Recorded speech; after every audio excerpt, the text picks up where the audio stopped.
अस्सलाम वालेकुम dear students. आज के इस लेक्चर में 5 से 6 इंपॉर्टेंट पॉइंट हाईलाइट करूंगा। पॉइंट नंबर 1 ये है कि जब आपका फास्ट एनयू का टेस्ट हो जाएगा, सो राइट आफ्टर द टेस्ट आपकी स्क्रीन पर रिजल्ट डिस्प्ले हो जाएगा। उस रिजल्ट में क्या मेंशन होगा, हर सेक्शन का नाम लिखा होगा, उसके कितने क्वेश्चन थे, आपने कितने अटेम्प्ट किए, कितने करेक्ट आपके थे और नेगेटिव मार्किंग कैसे हो रही है। जाहिर सी बात है 25% नेगेटिव मार्किंग होती है।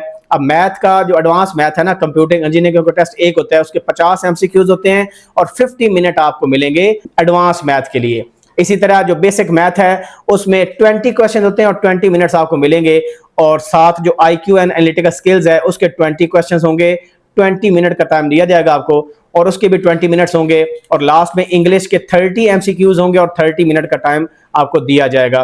और इसमें यह क्योंकि हर सेक्शन का अपना टाइम है ना, तो अगर आपने एक सेक्शन को टाइम से पहले अटेम्प्ट कर लिया, अब आपके पास फ्री टाइम है, उस टाइम को आप अगले सेक्शन में यूटिलाइज नहीं कर पाएंगे। और याद रखें ये जो सेक्शन है ये रैंडम अपीयर होंगे। अगर मैं बैठा हूं एक टेबल पर और मेरे साथ दूसरा स्टूडेंट बैठा है इस कंप्यूटर पर, एक मेरे लेफ्ट साइड पर बैठा है स्टूडेंट, तो हो सकता है मेरी इंग्लिश हो, उसकी एडवांस मैथ हो और इसकी बेसिक मैथ या आईक्यू लेवल हो। ठीक है, तो ऐसा हो सकता है रैंडम सेक्शन अपीयर होंगे। आपकी चॉइस का सेक्शन नहीं आएगा कि मेरा दिल कर रहा है मैं बेसिक मैथ पहले करूं, ऐसा कुछ नहीं होने वाला। ठीक है, आपको भी नहीं पता कि क्या सेक्शन आना है।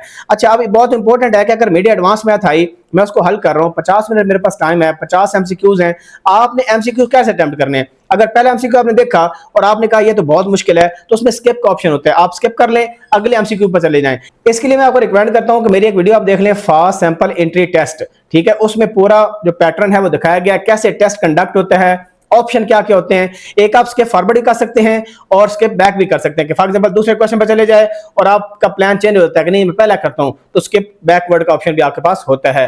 ठीक हो गया। और उसमें 4 ऑप्शन होते हैं, एट टाइम्स 5 ऑप्शन भी होते हैं, और ज्यादातर एमसीक्यूज के अंदर 5 ऑप्शन आपको मिलेंगे। और उसमें सर्कल्स बने होते हैं, एक सर्कल को क्लिक करना होता है। अगर आपका दिल चेंज कर रहा है कि यार नहीं मैं डिफरेंट करता हूं, तो दूसरे सर्कल को क्लिक कर दें, कोई मसला नहीं है। तो 50 मिनट के अंदर आप अपने ऑप्शंस को चेंज भी कर सकते हैं। तो मैं आपको रिकमेंड इसमें ये करता हूं कि अगर जो आपको नहीं आते उनको स्किप करते जाएं, पहले जो आते हैं तसल्ली से वो कर लें, और फिर एंड पर आप देखें उसमें अनआंसर्ड क्वेश्चन की लिस्ट होती है, एक टैब बना होता है, उस पर क्लिक करेंगे, जो अनआंसर्ड क्वेश्चन है सारे आपको नजर आ जाएंगे। लेट्स सपोज क्वेश्चन नंबर 5 मैंने मिस किया, 12, 17, 28, इस तरह करके, तो एक एक क्वेश्चन को आप दोबारा चेक कर सकते हैं कि उसको अटेम्प्ट करना है कि नहीं करना। अच्छा, ऐसा भी होता है कि सारे ऑप्शन ही गलत हो, कि आपने आंसर निकाला और आप 100% श्योर हैं यार मेरा आंसर तो बिल्कुल ठीक है, लेकिन कोई ऑप्शन उससे मैच ही नहीं कर रहा, तो इस केस में क्या करना है, उसको आप स्किप कर दें। क्यों? क्योंकि आप पता नहीं उनकी जो डाटाबेस है उसमें उसका क्या आंसर होगा और आपके आंसर निकाले शायद मैच ना करे, क्योंकि करेक्ट आंसर वहां पर नहीं है, तो इस केस में स्किप करना ही बेहतर रहेगा। सो मेरे कहने का मतलब यह है कि 50 मिनट का एडवांस मैथ का पोर्शन अगर आपने 40 मिनट में कर लिया, अब जो 10 मिनट है वो वेट ना करें, अब आप बैठे रहें कि जी अगला सेक्शन आएगा। उसमें ऑप्शन आता है, जब सारे क्वेश्चन अटेम्प्ट होते हैं तो जो लास्ट क्वेश्चन होता है रेड कलर का वहां पर टैब बना होता है कि this is the last question of this section. उसके बाद अगर आपने एक दफा नेक्स्ट सेक्शन पर क्लिक कर दिया, फॉर एग्जांपल नेक्स्ट सेक्शन आपका आ गया आईक्यू एंड एनालिटिकल स्किल्स, फिर आप पिछले सेक्शन में वापस नहीं जा पाएंगे। ये बहुत इंपॉर्टेंट पॉइंट है। सो तसल्ली से चेक कर लेना है कि सारे क्वेश्चन आपने कर लिए। अगर आप अगले सेक्शन में चले गए या गलती से प्रेस हो गया आपसे, तो फिर आप पिछले सेक्शन में नहीं आ पाएंगे, और इसका आपने लाजमी ख्याल रखना है, अच्छे खासे नंबर आपके वेस्ट हो जाएंगे ऐसे। इस तरह इसका मतलब ये हुआ कि एक सेक्शन का जो टाइम बचता है वो अगले सेक्शन में ऐड कभी भी नहीं होता। इस तरह सारे सेक्शन करते जाएं, हर सेक्शन का अपना टाइम है, जो क्वेश्चन आपको आते हैं पहले वो करते जाएं, और जो मुश्किल हैं जो ज्यादा टाइम कंज्यूमिंग है उनको आप एंड पर अटेम्प्ट करें। मेरा आपको ये मशवरा है। और हर सेक्शन का अपना टाइम होगा, आपकी चॉइस का सेक्शन अपीयर नहीं होगा, और जब रिजल्ट आ जाएगा जिस तरह पहले मैंने बताया, तो आप उससे अपना एग्रीगेट कंप्यूट करें कि आपका कितना परसेंटेज बनती है 50% में से एनयू टेस्ट का, और फिर आप बाकी एकेडमिक मार्क्स जो हैं ओ लेवल्स के, ए लेवल्स के, मैट्रिक एफएससी के, वो डालें। 40% एफएससी के होते हैं पार्ट 1 के, अगर कंप्लीट है फिर भी 40%, 10% मैट्रिक का होता है, अगर सिर्फ ओ लेवल्स है तो 50% ओ लेवल्स का। तो अगर आप ये एग्रीगेट कंप्यूट करेंगे ना, तो जो फास्ट की वेबसाइट पर रिजल्ट जब अनाउंस होगा उसके एग्रीगेट थोड़ा सा मिसमैच होगा। नॉर्मली क्या देखा गया लास्ट ईयर में कि जो फास्ट की वेबसाइट पर रिजल्ट डिस्प्ले होता है वो ज्यादा बन रहा होता है। कितना ज्यादा? 0.4 या 0.5, इतना डिफरेंस आ रहा होता है, यानी विद इन 1% तक चांस है कि वहां पर ज्यादा एग्रीगेट आपको नजर आएगा। ये अच्छी बात है। ठीक है, सो अगर ये एग्रीगेट आप कंप्यूटर सही करना चाहते हैं मैनुअली, एक तो ऑनलाइन कैलकुलेटर भी है जिस पर मैंने वीडियो बनाई हुई है, सोशल मीडिया पर भी अवेलेबल है, और अब वो नेगेटिव मार्किंग वाली वीडियो आप देख लें, उसमें क्लियर मैंने मैनुअली कंप्यूट किया हुआ है कि जो फास्ट की वेबसाइट पर रिजल्ट आता है उससे कैसे वो मैच करता है, कैसे आपने कंप्यूट करने होते हैं, नेगेटिव जब आपका स्कोर आता है उसको कैसे निकाल के पॉजिटिव स्कोर निकालते हैं, और सारा प्रोसीजर वहां पर मेंशन है। तो ये तो मैंने टेस्ट के बारे में थोड़ी सी डिटेल बता दी। उसके बाद नेक्स्ट ये बताते हैं कि एक तो आपका एग्रीगेट आने के साथ साथ फास्ट की वेबसाइट पर टेबल बने होते हैं कि लेट्स सपोज एक इस्लामाबाद कैंपस था पहला, दूसरा लाहौर था, तीसरा CFD था। अब उसने सब में अप्लाई किया, इस्लामाबाद में उसने कंप्यूटर साइंस को पहली प्रेफरेंस रख दी। अगर उसका पहली प्रेफरेंस में मेरिट बन जाता है तो वहां पर सिलेक्टेड लिखा आएगा ग्रीन कलर के अंदर, और अगर नहीं बनेगा तो उसमें रेड कलर का लिखा होगा नॉट सिलेक्टेड। और लेट्स सपोज सेकंड प्रेफरेंस उसकी थी SE सॉफ्टवेयर इंजीनियरिंग, उसमें अगर मेरिट बन गया तो लिखा आएगा सिलेक्टेड, और अगर नहीं होता तो लिखा होगा नॉट सिलेक्टेड, रेड कलर का हो जाएगा, और एलिजिबल जो है वो ऑरेंज या येलो कलर का वहां पर अपीयर होता है। तो इसी तरह जहां जहां उसका मेरिट फॉल कर रहा है इन तीनों कैंपसेस में, लाहौर में, इस्लामाबाद में, CFD में, जिन प्रोग्राम्स के अंदर, वहां पर एलिजिबल आएगा, और जिस पहले प्रोग्राम की प्रेफरेंस में उसका मेरिट मीट कर गया वहां पर सिलेक्टेड लिखा आएगा। तो सिर्फ एक सिलेक्टेड लिखा आएगा और नॉट सिलेक्टेड उन तमाम में लिखा आएगा जहां पर उसका मेरिट नहीं बना, और बाकी सब में एलिजिबल लिखा आएगा जिसमें उसने अप्लाई किया था, प्रेफरेंस रखी थी। अब एक टाइम यूनिवर्सिटी आपको ऑप्शन देगी, ऊपर लिखा होगा चेंज सिलेक्शन का, वहां पर आप क्लिक करें उस बटन पर, और अगर आप चाहते हैं मैं CFD में चला जाऊं, मैं लाहौर में चला जाऊं, तो जो प्रोग्राम जिस कैंपस का आपको सूट कर रहा है उसको आप टिक कर दें, आपकी वो वाला सिलेक्टेड बन जाएगा ऑप्शन। ठीक है, तो इसका मतलब है ऑफर लेटर आपको उसके हिसाब से आएगा। ये बताना बहुत इंपॉर्टेंट था क्योंकि स्टूडेंट काफी ज्यादा कंफ्यूज थे कि यार क्या होगा।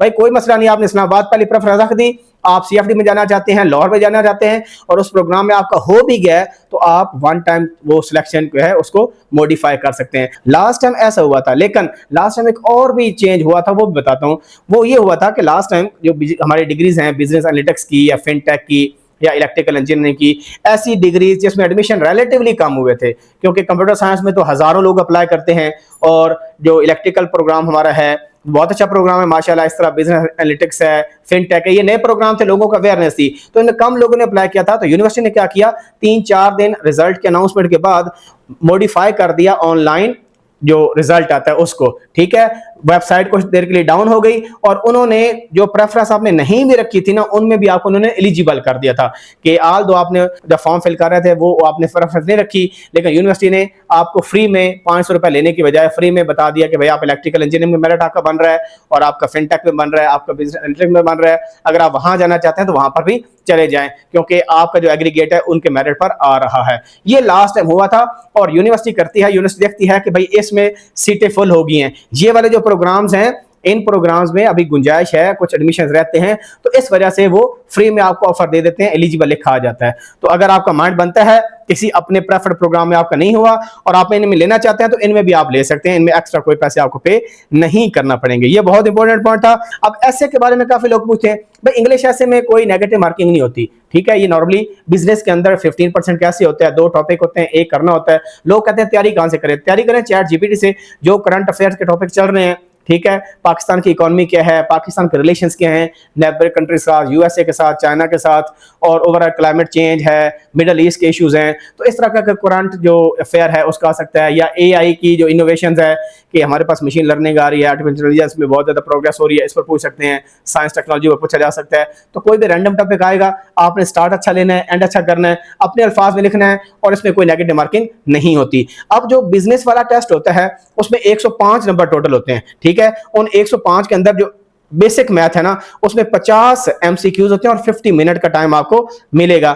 इसके अलावा जो आपके पास एनालिटिकल एंड आईक्यू स्किल्स हैं उसमें 25 एमसीक्यूज होते हैं, और हर क्वेश्चन का एक ही वेट होता है लाइक बेसिक मैथ की तरह, और इसके 25 मिनट आपको टाइम दिया जाएगा। साथ इसके अलावा जो इंग्लिश है 30 एमसीक्यूज होंगे, लेकिन उसकी वेटेज 10% है, और 30 मिनट ही आपको दिए जाएंगे।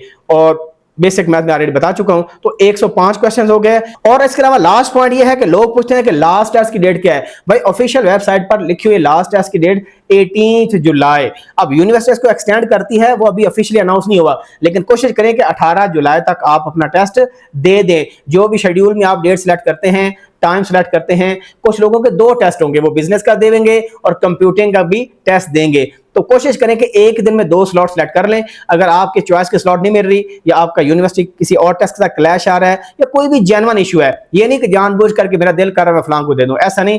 अगर कोई जेन्युइन क्लैश है तो आप उनको ईमेल कर सकते हैं और साथ आपने अटैच क्या करना है कि जो दूसरी यूनिवर्सिटी का टेस्ट है, फॉर एग्जांपल किसी के और नस का टेस्ट है या किसी और यूनिवर्सिटी का टेस्ट है, वो अटैच करें रोल नंबर स्लिप अपनी रेफरेंस के लिए कि देखें सर मेरा इस दिन ये वाला भी टेस्ट है, इस वजह से मेरी डेट आप आगे करें। लेकिन अगर आप चाहते हैं 18 जुलाई को दें फिर स्कूल कर लें, आप देखें कितनी डेट तक आ रहा है, हो सकता है 17 जुलाई तक टेस्ट आ रहा हो या 18 जुलाई तक आ रहा हो। अगर आ रहा है वेल एंड गुड, नहीं आ रहा तो एक दिन और सब्र कर लें आप, ठीक है, इंशाल्लाह वो डेट भी आपकी आ जाएगी। तो ये सारी चीजें थी जो बताना इंपॉर्टेंट था।